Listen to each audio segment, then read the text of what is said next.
열방을 제자 삼는 주님의 제자들을 꿈꾸는 돌단 침례교회입니다. 이 주님의 꿈을 이루기 위한 세 가지 비전이 있는데, 말씀과 성령으로 투명한 성도, 예수님 제자되어 비추는 교회, 생명의 복음으로 행복한 세상입니다. 이 비전을 통해서 주님의 명령에 순종하는 삶을 살면서 동시에 예수님의 재림과 성도의 부활을 소망하는 아름다운 공동체입니다. 오늘 주시는 생명의 말씀을 통해 새로워지고 다시 회복되며 믿음을 더 뿌리내리는 은혜의 시간이 되시기를 기도합니다.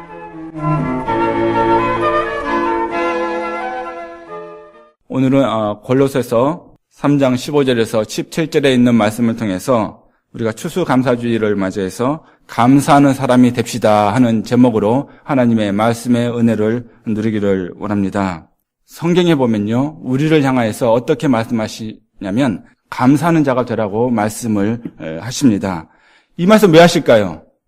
우리가 감사를 생활하고 있다면 이 말씀이 성경에 있을 필요가 없습니다. 이 말씀이 있는 이유는요, 우리가 감사하는 생활을 하지 않기 때문에 성경에 있다는 것입니다. 근데 왜 감사하지를 못할까? 둘 중에 하나가 아닌가 싶습니다. 뭐냐면 감사해야 할 것을 그 조건을 알지 못하거나, 또한 두 번째, 감사한 생활이 주는 유익이 있는데 그 유익을 모르거나, 그래서 우리가 감사하지 못하는 생활을, 감사하지 않는 생활을 하지 않나 싶습니다.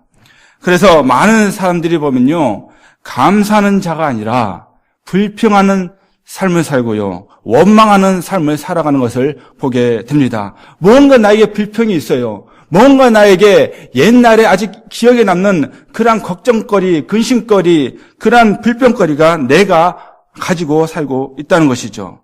그래서요, 감사할 것보다는요, 때로는 나도 모르게 불평할 것을 찾아서 헤매고 있습니다. 감사하는 생활이 주는 유익보다는요, 불평으로 인해서 얻는 불이익을 받으면서, 고통받으면서 우리가 살아갈 수 있다는 것이죠. 그러한 사람들이 적지가 않습니다. 얼마든지 감사함으로 우리가 유익을 얻으며 풍성한 삶을 살 수가 있는데 그 감사의 유익을 누리지 못하고 살아간 사람들이 많이 있다는 것이죠.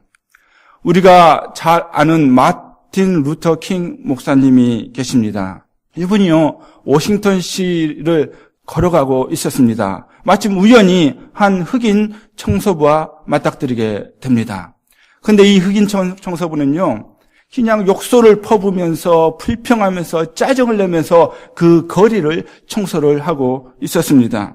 그 청소부를 바라보고 있던 이 마틴 루터 킹 목사님이 조용히 다가가서 그 청소부에게 말을 합니다. 이복의 젊은이, 당신은 하나님께서 정말 이 지구의 한 모퉁이를 이게 쓸 수 있도록 이렇게 쓸 수 있는 그 특권을 주심을, 그런 것들에 대해서 자부심을 갖고 살 수는 없겠는가? 당신이 청소를 하지만은 당신이 청소를 할 때 마치 베토벤이 작곡을 하는 것처럼, 미켈란젤로가 조각을 이렇게 만들어내는 것처럼, 또한 괴테가 그의 작품을 쓰는 것처럼 그렇게 할 수는 없는가 하고 등을 톡톡 들겨줬다는 그러한 일화가 있습니다. 그렇습니다. 여러분, 성도의 생활 가운데는요, 감사가 그만치 중요함을 여러분 기억하시기를 바랍니다. 여러분, 오죽하면요, 성경에 감사라는 용어가 몇 번 나오신지 아십니까? 366번이 나와요. 그만큼 우리가 매 삶 가운데 감사의 삶을 살아야 되는데 감사의 삶을 살지 못하기 때문에 성경은요, 우리에게 말하고 또 말하고 있다는 사실이죠. 오늘 본문은요, 골로새서에 있는 말씀입니다. 이 배경을 보면요, 사도 바울이 이 골로새 교회에 편지를 쓰는데, 골로새 교회나 근데 사도 바울이나 감사할 조건이 지금 전혀 없는 상황입니다. 글을 쓰는 바울은 지금 어느 곳에 있습니까? 감옥에 갇혀 있어요. 착고에 처해 있는 외에 있는 신세입니다. 그리고 골로새 교인들은 어떤 상황이 있었냐면요, 거짓 가르침에, 잘못된 가르침에 그들의 믿음이 흔들리고 있었습니다. 율법주의, 유대주의, 천사 숭배하는 신비주의, 기타 여러 가지 잘못된 철학들이 골로새 교회에 있는 사람들의 신앙을 흔들고 있는, 그래서 그 안에 분열이 있고요, 나누어짐이 있는 그런 가운데 나온 말씀이 무엇인가? 감사에 대한 말씀이라는 것이죠. 그래서 사도 바울은요, 참 그리스도인이라면, 내가 참 그리스도의 제자라면 오직 그리스도를 가장 높이며 살아야 되고, 그리스도를 힘입어서 새 사람이 되어서 감사하는 자가 되라고 지금 마지막 부분에 우리에게 강조하고 있음을 여러분 기억하시기를 바랍니다. 그래서 감사하는 사람은요, 몇 가지 열매를 맺히게 됩니다.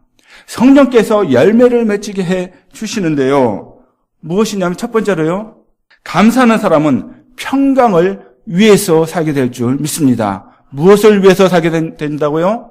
평강을 위해서 살게 됩니다. 15절 말씀인데요, 한 번 더 같이 읽겠습니다. 시작. 그리스도의 평강이 너희 마음을 주정하게 하라. 평강을 위하여 너희가 한 몸으로 부르심을 받았나니 또한 너희는 감사하는 자가 되라. 아멘. 분명히 말씀해 주고 있죠. 어떻게 보면요, 제가 설교를 안 해도요, 이 말씀대로 우리가 살아가면 여러분이 설교대로 살아가는 거예요. 설교를 이루는 삶을 살아가는 겁니다.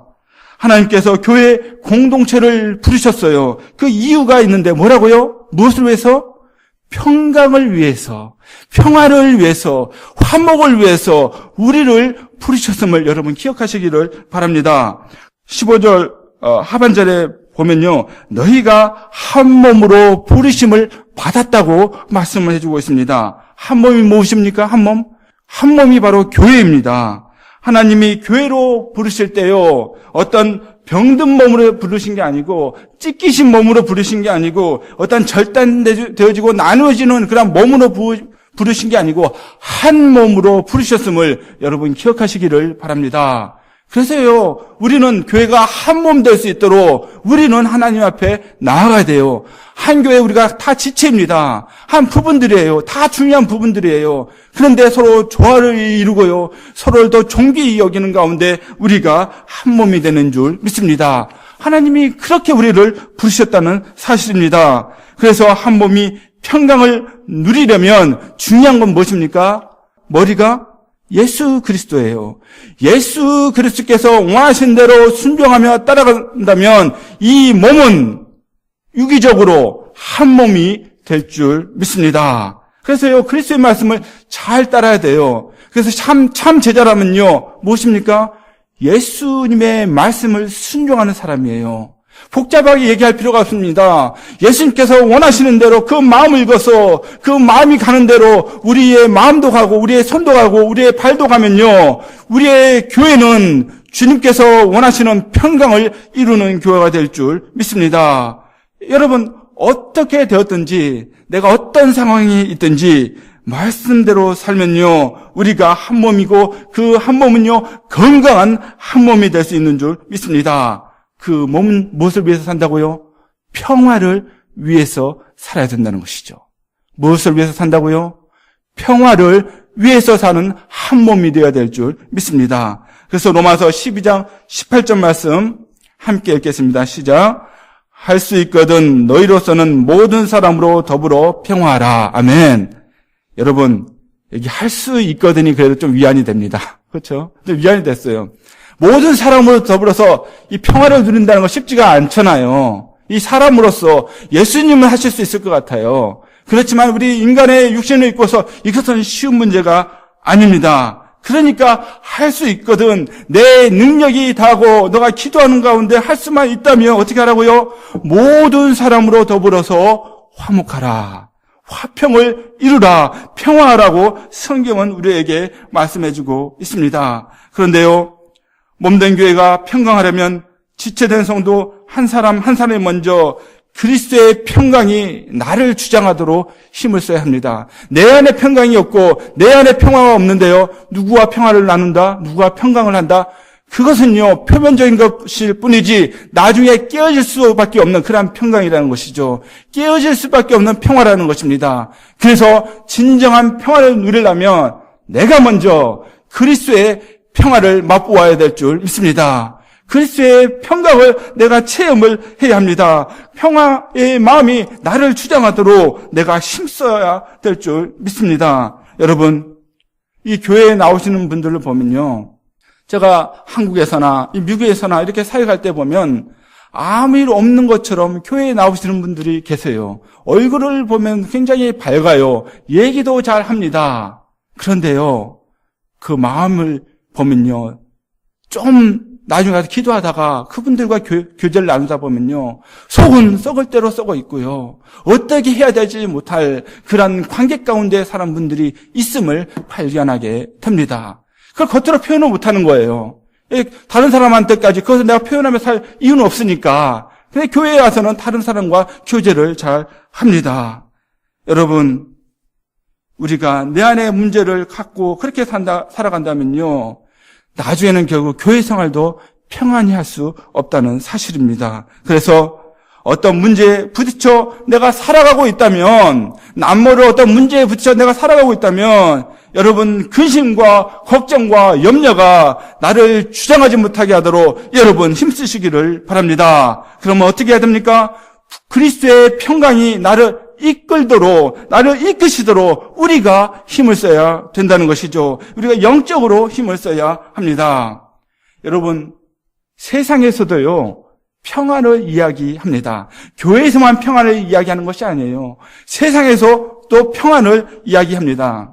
제가 옛날에 봤던 어떤 여객기 광고의 장면이었는데요, 굉장히 스마일한 스튜어디스가 나옵니다. 그리고 훌륭한 음식이 나옵니다. 그리고 훌륭한 서비스 이렇게 장면이 나옵니다.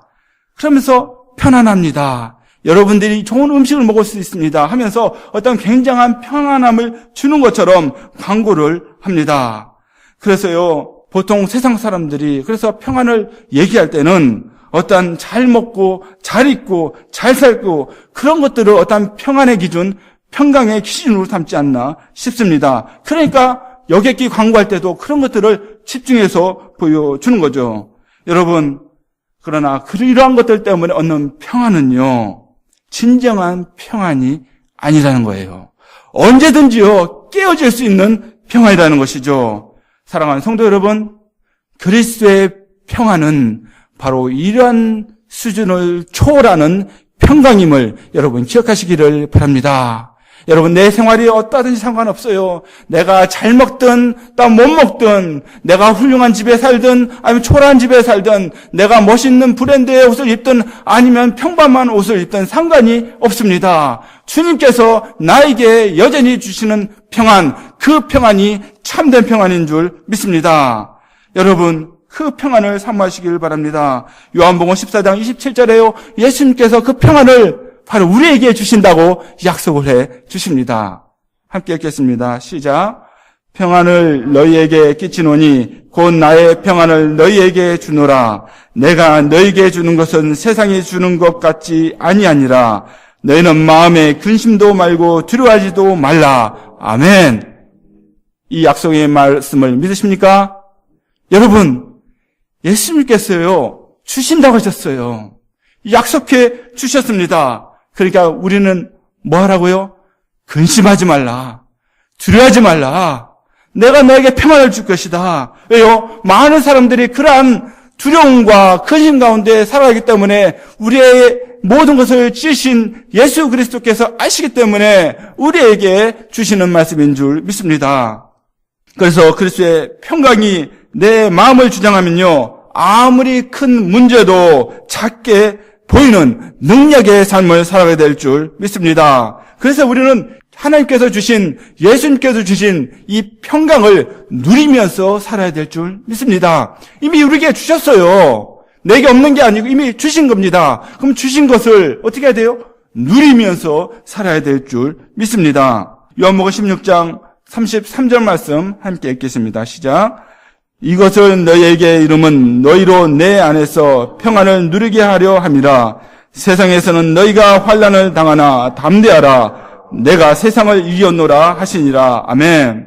이 말씀은요, 이제 예수님께서 장래에 제자들이 예수님의 이름으로 살다가 고통받을 것을 생각하시면서 주시는 말씀입니다. 그러면서 그들이 다시 회복될 수가 있는데요. 무엇으로 인해서?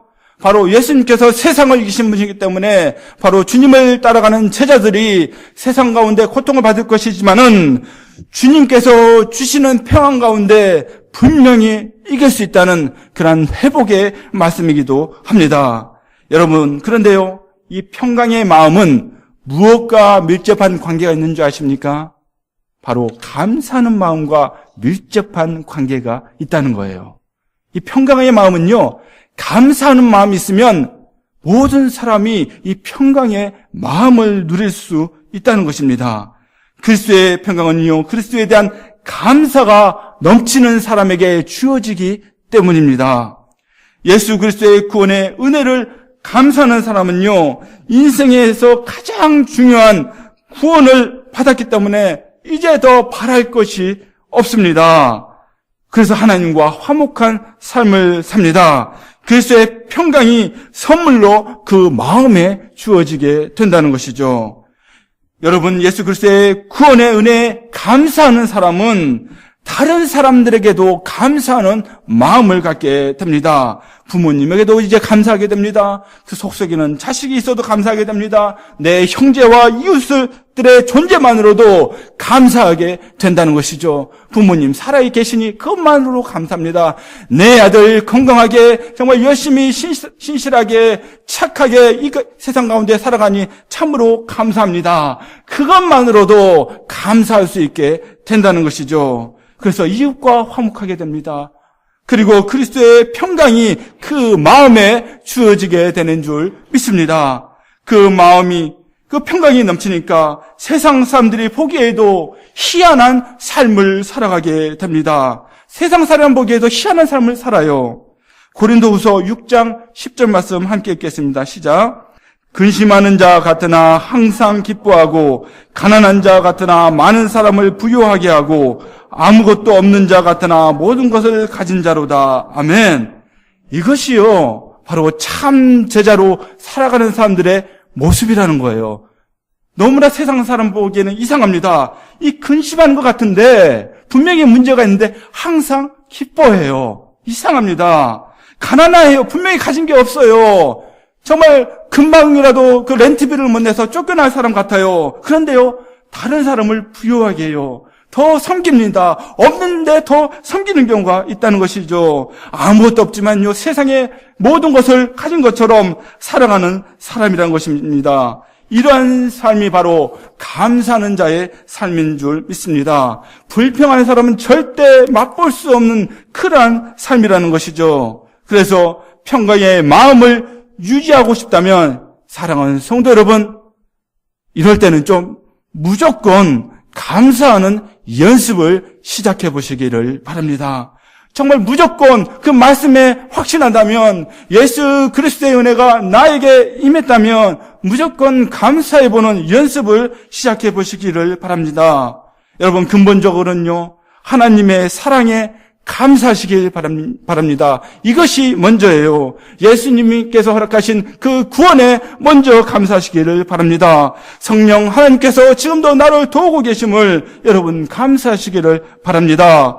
창조주 하나님, 이 미약한 인간, 이 볼품없는 나와 같은 존재를 만드셨음을, 그리고 나를 위해서 지금도 일하고 계심을, 그리고 그 앞으로의 하실 일들을 바라보면서 감사하시기를 바랍니다. 그리고 때로는요, 나를 힘들게 하는 사람들, 그러한 사람들조차도 감사하며 생각해 보시기를 바랍니다. 내가 할 수 없죠. 그렇지만 주님의 은혜를 바라보면서 성령님의 충만한 가운데 그러한 것을 여러분 생각해 보시기를 바랍니다. 그러면 내 마음에 그리스도의 평강이 물결처럼 흘러 넘칠 수 있는 줄 믿습니다. 우리가 이런 맛을 보는 신앙생활을 해야 되지 않겠습니까? 참으로 오늘 여기 오신 모든 분들이 이런 맛을 보고 체험하는 신앙생활을 하며 살아가시기를 주님의 이름으로 축원합니다. 감사하는 사람은 평강을 위해서 살면서 또 다른 삶의 모습은 무엇인가? 바로 두 번째로요, 감사하는 사람은 찬양의 사람인 줄 믿습니다. 찬양하는 사람이에요. 감사가 있으니까, 평강이 넘치니까 이어지는 건 무엇입니까? 그 입술을 통해서 찬양을 하게 됩니다. 16절 말씀 함께 읽겠습니다. 시작. 그리스도의 말씀이 너희 속에 풍성히 거하여 모든 지혜로 피차 가르치며 권면하고 시와 찬미와 신령한 노래를 부르며 마음의 감사함으로 하나님을 찬양하고. 아멘. 말씀에 있는 그대로입니다. 그리스도의 말씀이 우리 안에 풍성히 거하면요, 감사의 이유를 금방 알 수 있어요. 감사라는 것이 무엇이냐면요, 그 어원이 좋은 은혜라는 그러한 어원의 의미를 갖고 있습니다. 하나님의 좋으신 그 은혜를 우리가 얼마든지 그리스도의 말씀 가운데 우리가 찾아서 확인할 수 있고 우리가 확신을 할 수가 있습니다. 그렇기 때문에 우리가 감사할 수 있다는 것이죠. 우리가 은혜를 하면요, 그래서 감사할 수 있는 것입니다. 십자가의 구속의 은혜로 나를 구원해 주셨으니, 우리를 구원해 주셨으니 감사합니다. 두세 사람이 내 이름으로 모인 곳에 정말 함께 하시겠다고 하셨고 그 가운데 기도를 이루어 주신다고 하셨으니 너무나 감사합니다.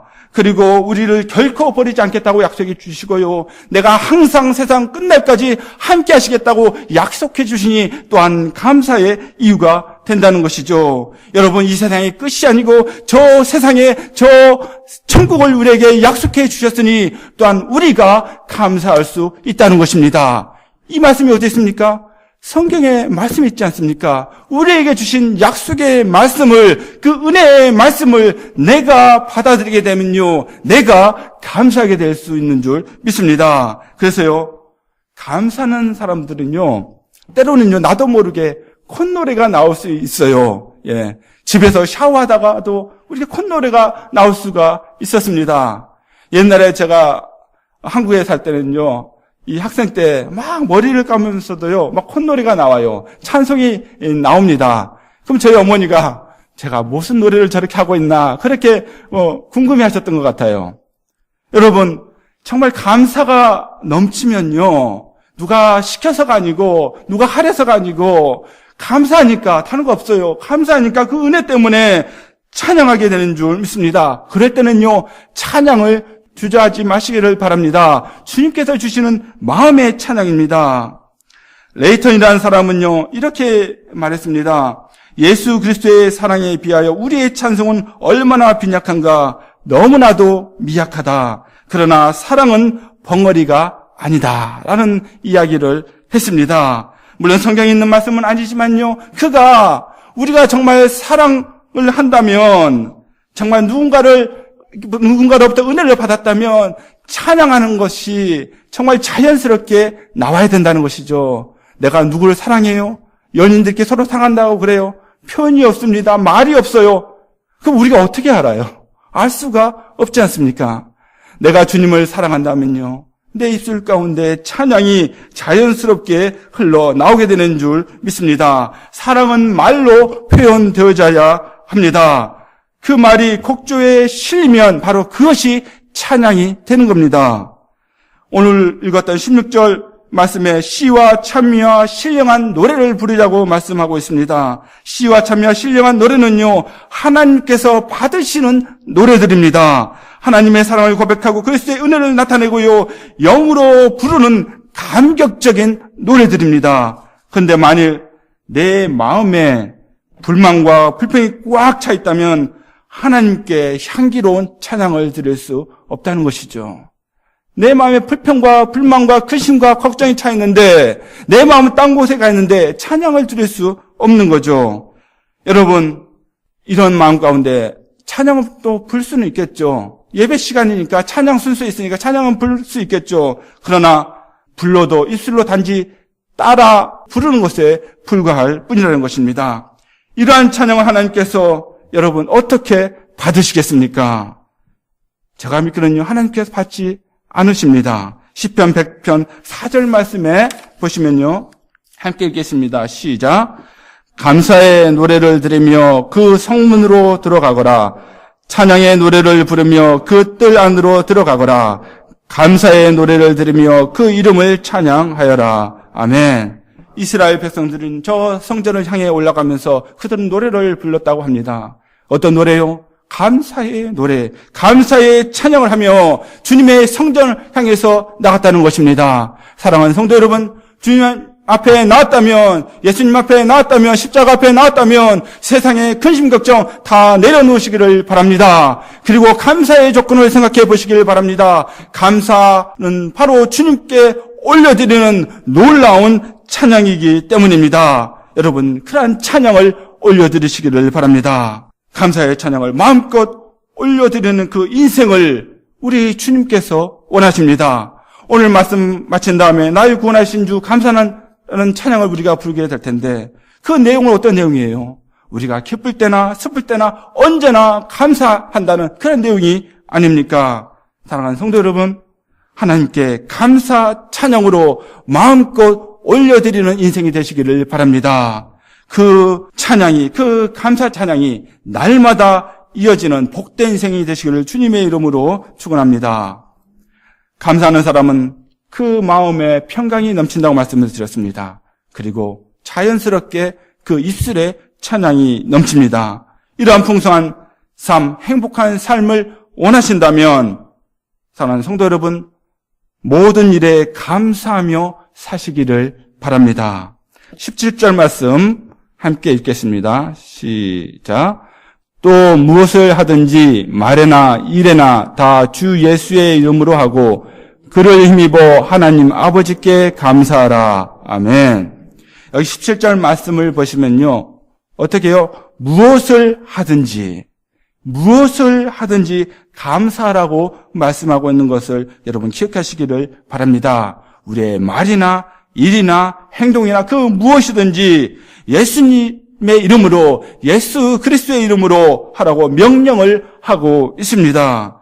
예수 그리스도의 이름으로 사는 사람은요, 예수 그리스도를 대신해서 사는 사람입니다. 그리스도의 대사로 살아가는 성도입니다. 이러한 특권을 하나님이 허락해 주셨기 때문에 그 하나님께 감사하며 살아야 될 줄 믿습니다. 즉 그리스도로 살아간다는 자체가 능력의 삶입니다. 감사의 삶이라는 것이죠.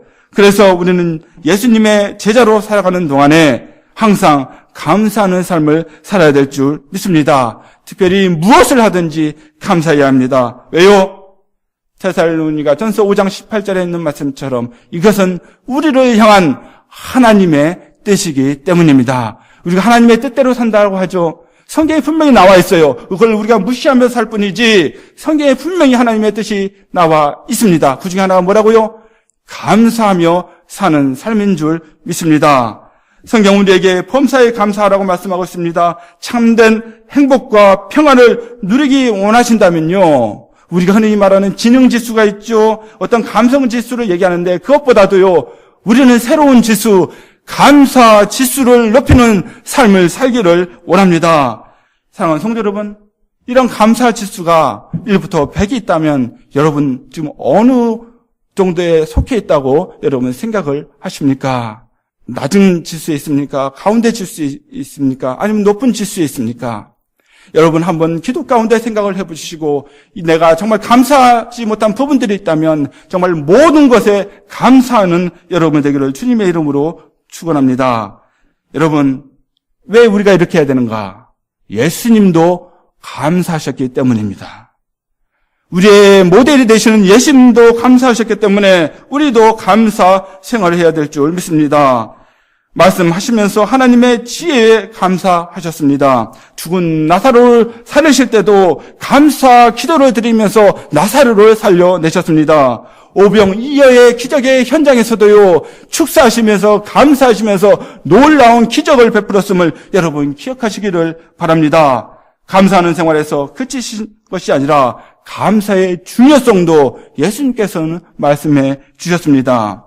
성경에 보면요, 10명의 문둥병자 이야기가 나오죠. 예수님께서 다 고쳐주셨어요. 근데 돌아온 사람은 이방인 문둥병자 단 한 사람밖에 없었다는 것이죠. 그러면서 예수님께서 말씀해 주십니다. 누가복음 17장 18절 말씀 함께 읽겠습니다. 시작. 이 이방인 외에는 하나님께 영광을 돌리러 돌아온 자가 없느냐 하시고. 아멘.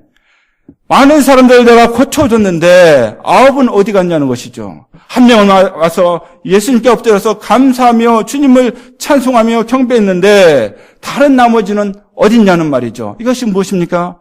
반대로 생각하면요, 감사의 중요성을 예수님께서 짚고 넘어가시는 겁니다. 여러분, 이렇게 예수님께서 또 강조하신 이 감사의 중요성을 여러분 기억하시기를 바랍니다. 감사는 우리 인생 가운데 모든 장애물들을 뛰어넘을 수 있는, 제거할 수 있는 능력이 될 수 있기 때문입니다. 감사하면 해결돼요. 감사하면 해결이 됩니다. 여러분, 사람은 두 가지 패턴이 있다고 어떤 사람이 그래요? 하이 에너지 패턴을 갖고 있는 사람이 있고요, 로우 에너지 패턴을 갖고 있는 사람이 있다고 합니다. 하이 에너지 패턴을 갖고 있는 사람은요, 좋은 사람들과 사귑니다.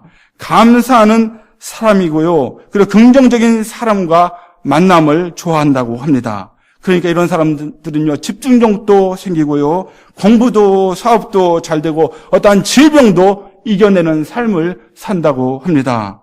그런데 반대로요, 로우 에너지 패턴의 사람들도 있는데, 이런 사람들은요, 불평을 갖고 있는 사람들 만나기를 좋아해요. 불만이 많은 사람들 만나는 걸 좋아합니다. 그러니까 가십거리 많이 갖고 있는 사람과 얘기하면서 서로 뒷얘기하기를 좋아하는 거죠.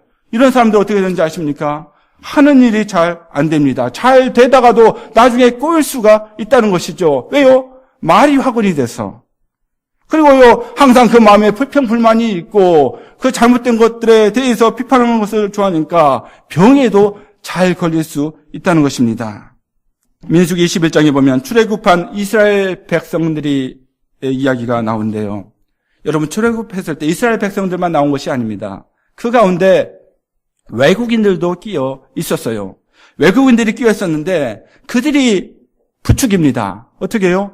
고기가 먹고 싶다. 야채도 먹고 싶다. 파도 먹고 싶고 뭐 배추도 먹고 싶고, 예를 들면 이런 것들이 먹고 싶다. 그렇게 불평을 하니까 어떻게 합니까? 이스라엘 백성들도 따라서 불평을 하게 된 거예요. 그러니까 따라서 불평을 합니다. 만나밖에 없네. 먹을 게 만나밖에 없네. 여러분, 만나는요, 하나님께서 기적적으로 초자연적으로 이스라엘 백성들을 먹이신 음식입니다. 그것이 없으면 이 사람들은요, 이 광야에서 죽을 수밖에 없는 인생들이에요. 그런데 만나를 주셨는데 그것을 만족하지 못하고 옆에서 부추기니까 똑같이 로우 에너지를 갖고 있는 사람들과 이렇게 교제하다 보니까 같이 일어나서 불평을 하기 시작한 거예요. 그래서요, 그들의 불평이 전염병처럼 그 사이에 옮겨갔다는 사실이죠. 사랑하는 성도 여러분, 여러분들은 어떤 패턴의 사람입니까? 제가 바라기는요, 모두 이 하이 에너지 패턴의 사람으로서 감사의 능력을 체험하는, 정말 그 감사의 능력을 드러내는 삶을 살아가시기를 바랍니다. 여러분, 셰익스피어의 걸작 리어 왕의 대사에는 이런 말이 있다고 합니다. 감사할 줄을 모르는 자녀를 가지는 것은 독사의 이빨보다 더 날카로운 것을 가지는 것과 같다. 굉장히 무서운 말씀이죠. 내 자녀가 감사할 줄은 몰라. 항상 불평해요. 항상 더 갖고 싶어해요. 이게 일반적인 그런 모습이기도 합니다. 그렇지만요, 이러한 경향으로만 가는 자녀라면요, 굉장한 위험한 자녀가 될 수 있다는 것입니다. 다른 사람을 상처낼 수 있는 자녀가 될 수 있다는 거예요. 성장해서요, 다른 사람을 힘들게 하는 그러한 자녀가 될 수 있다는 겁니다. 그리고 어떤 속담에는요, 감사하는 마음에는 사탄이 씨앗을 뿌릴 수 없다고 합니다. 우리의 자녀들을 참으로 훌륭하고 건강한 영적인 자녀로 키우기를 원한다면 우리 부모님들이 먼저 감사하는 삶을 살아야 될 줄 믿습니다. 우리 자녀들은 보고 배우기 때문이에요. 보고 배워요. 부모가 항상 불평을 하면요, 자녀들도 불평해요. 부모가 감사하면요, 자녀들도 감사하는 모습을 그나마 보이며 살게 된다는 사실입니다. 그래서요, 우리는 작은 것부터 감사할 수 있도록 우리 자녀들을, 우리 부모들이 도와줘야 될 줄 믿습니다. 작은 것에 감사하지 않는 자녀는 아무리 큰 것을 주어도 감사할 수 없기 때문입니다. 성경에서 말합니다. 감사하는 자가 되라고 366번이나 성경에서 우리에게 말씀하고 있습니다. 왜요? 그만큼 우리가 감사하는 생활을 하고 있지 못하기 때문입니다.